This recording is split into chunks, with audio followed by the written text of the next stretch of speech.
네, 안녕하십니까. SK텔레콤 CR전략실장 이상훈입니다. 저희가 이제 오늘 말씀을 드리기 위해서 이런저런 글을 좀 정리하다가 몇 번을 쓰고 지우고 했습니다. 그 과정에서 제 과거를 이제 생각하게 됐는데요. 예전에 애가 잘못을 했을 때 그걸 왜 잘못했는지를 체근을 했던 기억이 많이 떠올랐습니다. 제가 듣고 싶었던 답은 안 나왔고 애는 점점 더 말을 하지 않는, 그러면서 결국 울음을 터뜨려 버리고 말았던 이제 그런 과거가 생각이 났었습니다. 굉장히 후회됐던 장면 중에 하나인데요. 이 글을 쓰면서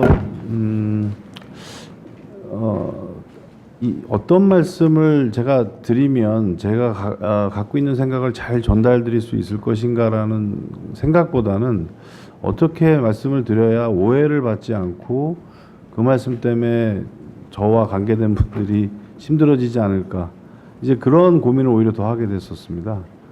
그때 혼났던 제 아이가 만약 그런 생각이었다면, 그래서 말을 못했던 거라면 아주 더 이제 마음이 편치 않은 이제 그런 이제 상황일 거라고 생각을 하는데요.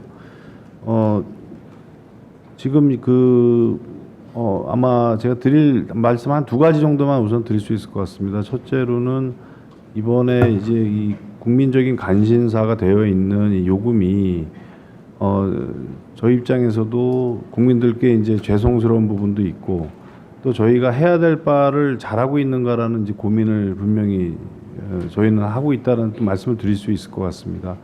다른 업체에서도 그러셨을, 아마 지금쯤 되면 그런 고민들 하셨을 것 같은데, 통상 때가 되면 요금 인하 방안 내지는 이제 여러 가지 방안들을 고민을 하게 됩니다.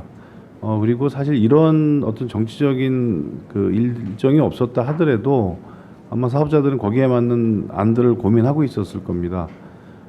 저희도 이제 그렇게 마음속에 이제 고민하고 있었던 건 있었고요.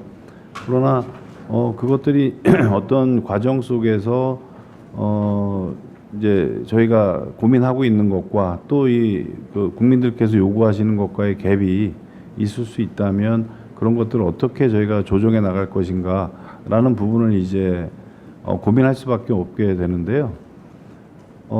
전체적으로 저희는 가계통신비 경감에 대해서 그 취지를 같이 하고 그걸 위해서 적극 임하겠다라는 이제 말씀을 드리겠습니다.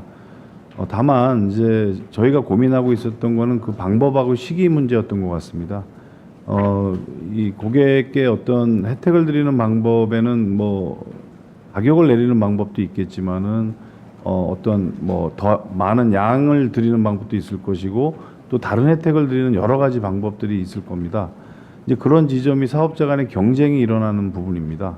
근데 이제 지금 논의를 보면 전체적으로 가격을 내리는 쪽에 많이 포커싱이 돼 있습니다.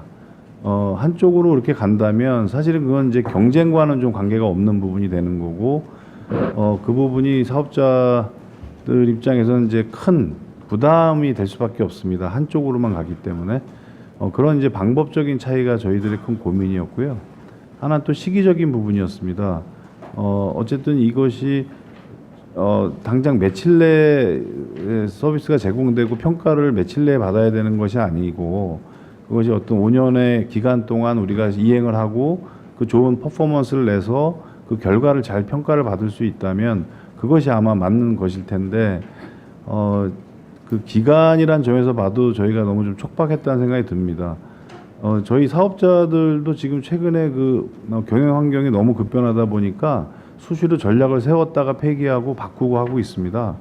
그러니까 그렇기 때문에 이 급변한 상황에서 저희가 어떠한 식의 그 계획들을 가지고 갈 거냐가 되게 중요하고 고민이 많이 필요한 부분입니다. 그런데 이렇게 획일적인 어떤 선을 긋고 가다 보니까 저희들이 큰 부담을 느낄 수밖에 없는 것이고, 또 좋은 대안들을 고민하는데 많이 시간이 부족하다, 이제 그런 이제 말씀을 좀 드릴 수 있을 것 같습니다. 그게 이제 제가 오늘 하나 첫 번째 말씀을 드리고 싶었던 부분이고요. 그 다음에 이제 만약에 저희가 지금 오늘 말씀하시는 것처럼 가계통신비 인하의 이슈를 얘기를 한다면 정말 그 어떤 부분이 우리 가계통신비 인하에 그 큰 부담의 원인이 됐을까라는 부분을 제대로 진단하고 그거에 따른 처방을 내려야 되지 않을까라고 생각을 합니다. 통신비 저희 같은 경우에 청구를 하는데요. 청구서에 예를 들어 한 6만 원 정도를 저희가 청구한다고 하면 그 중에 이제 저희 몫에 해당하는 게 한 3만 3천 원 정도 됩니다. 나머지 한 절반 정도가 통신 서비스가 아닌 부분에 대한 청구가 되는데요. 이제 흔히 고객들께서는 전체를 다 통신비로 인식을 많이 하고 계세요. 그 이면에 뭐가 있냐면 예를 들어 2년에 한 번씩 100만 원을 주시고 사시는 가전이 있습니다. 단말기라고. 모든 국민이 가족이 한 사람이 2년에 한 번씩 100만 원짜리 가전을 사시는 거죠. 그 집에서 쓰시는 것 중에 제일 비싼 가전. 냉장고를 사도 10년은 쓰실 거예요. 200만 원, 300만 원. 에어컨을 사도 그 이상 쓰실 건데 그 100만 원짜리 가전은 그렇게 비싸다는 인식 없이 많이 쓰실 수도 있다는 생각을 좀 해봅니다. 1년에 한 50만 원씩의 할부금이 생기는 거죠. 그 한 대당. 그래서 그런 부분들은 가계통신비 경감하고 어떤 관계가 있는가. 나머지 전체 100에 50만 가지고 얘기를 하기에는 이 이슈는 너무 중요하다. 이제 그런 생각을 하게 됩니다. 그래서 정리해서 말씀드리면 전반적으로 그 의미들을 다시 한번 확인하는 과정과 그 속에서 해법을 잘 찾아갔으면 좋겠다. 이런 이제 말씀을 좀 드리고요. 저희는 어쨌든 그 좋은 방안을 마련하는데 적극 임하겠다는 말씀 다시 한번 드리겠습니다.